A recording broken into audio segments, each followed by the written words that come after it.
go into that a little more. I love that. Body identification and spiritual identification. Well, it's from the Course in Miracles, and it says enlightenment is a shift in self-perception from body identification to spirit identification.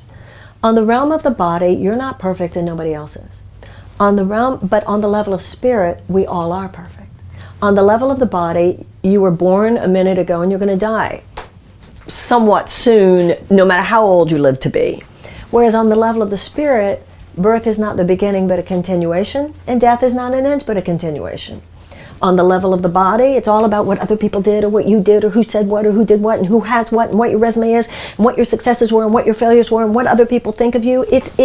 Somebody said to me earlier in a phone call on a radio show I did earlier today, and you hear this a lot. People say, well, I've had a lot of anxiety and depression. My response is, who hasn't? Hello, open your eyes. This is the condition of the world. I think the best advice. The normal. Thank you. And it's not just you. Yeah. I think the best advice anybody can get is get over yourself. It's not just about you. And that's so liberating. And then also I think that that is the healing of this malignancy of all of us thinking, so many people think my suffering is because of this or that. But when you really look, so much of the suffering that we're going through individually is because of larger collective issues. Many of the people you talked about, people getting cancer. Well, hello, it's not just about you. It's also about Monsanto. It's also about the GMOs. It's also about the carcinogens. It's about our environmental policies. It's not just about you. And if you think it's just about you, that's a terrible setup because it's keeping us from acting collectively. A lot of people say, I've been really depressed because I can't find a job. And I'm very financially insecure, so I'm depressed and anxious about that. Well, hello, you haven't been involved collectively in dealing with the fact that for decades we've been siphoning off in this country through banking policies, trade policies, and tax policies, the major wealth of this country into the hands of a very few. So I think that when you were talking about politics, that's why you can't separate politics. But if we're here to be the light unto the world, that doesn't just mean in the convenient places. And that can't just mean the places that have to do with you personally. And I get told all the time, I don't watch politics, don't talk to me about that. It's depressing. It's negative. It's negative. Well, let me tell you what's negative. What's negative? Yes. What's negative is that complacency. Yes. What's negative is that selfishness. And like you said, it's all tied together. It also infantilizes people. That means I don't want to be a woman, I just want to be a girl. I don't want to be a man, I just want to be a boy. I mean, I can't deal with it. I have enough stress in my own life. It's such an example of where this self-centered, there's a place where spiritual seeking, if it's just about you, becomes just more exercise in narcissism. And it's posing, there's this terrible narcissism that's posing as spirituality these days. The truth of the matter is there is no serious spiritual path that gives any of us a pass on addressing the suffering of other sentient beings. You think you're depressed? You think you're depressed? Let me take you a few miles from here and show you what some people are going through, given that in the United States of America, we have the second highest child poverty rate of all the advanced nations. You think you're depressed? Let's talk about the fact that African American men have a 1 in 3 lifetime probability of incarceration, and the fact that we have the highest incarceration rate in the world.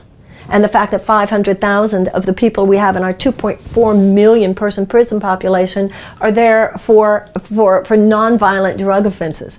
You think, some of these people who, we need to coddle ourselves less. Because every one of us, and I think the vast majority of people who are watching your program, won the birth lottery. You were talking about some countries you visited. And those people don't complain. They're saying, we have each other. How can you be happy? Everyone's depressed in the United States. We have each other. Yeah. We get to eat dinner together every night. That's true. And so as someone who's been in this field from the beginning, sort of, I'm not saying that grief is not important. I'm not saying that burning through our suffering is not important. And I feel very strongly about that. But there's a place where processing becomes self-indulgent, where working through it becomes spewing. And we have to ask ourselves that. And I think, going back to what you were asking before, I think the fact that very early on in my career, I was smack dab in the middle of the AIDS epidemic. I've seen real suffering. I mean, people don't usually come to me because things are going well.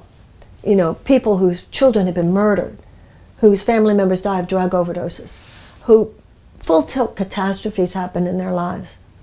And I think sometimes people lack perspective. Now, some people would say, oh, Marianne, she just says, oh, get over it. And that's not me. But I know in my own life, the other night I had a situation that was, I was going on and on about not getting what I wanted about something. And I opened the Course in Miracles, and it talked about not looking outside yourself or something. And I prayed for help. And I got on my Facebook page, and there was some post from some woman, and I can't remember what the specific was, but it was very difficult. And I see a lot of that in my work, people who have real problems. I mean, real problems. And I got very involved in a conversation with her online, and then I realized when it was done, I felt fine. That so much of my own drama evaporated because darkness can't stand in the presence of light. Self-obsession can't stand in the presence of the divine, which means, by definition, a love for all others, not just you. And so that's where, to me, the political thing comes in. I think that those of us who are involved in personal growth and spiritual seeking, we should be the biggest grown-ups in the room. We should not be the infantile, immature ones who just kind of can't handle a tough topic. Hello? We should be the most responsible for life. We should be the first ones there, saying, but what about the children? What about life? What about the earth? What about compassion? What about forgiveness? Without apology. And the fact that we're just staying over here in this little segment of our own sometimes, because life is hard, I don't have a lot of patience for that. We need real women and we need real men. And those of us who have seen some miracles in our own lives are the miracle workers that are needed in the world today. Absolutely. And you do talk a lot about miracles.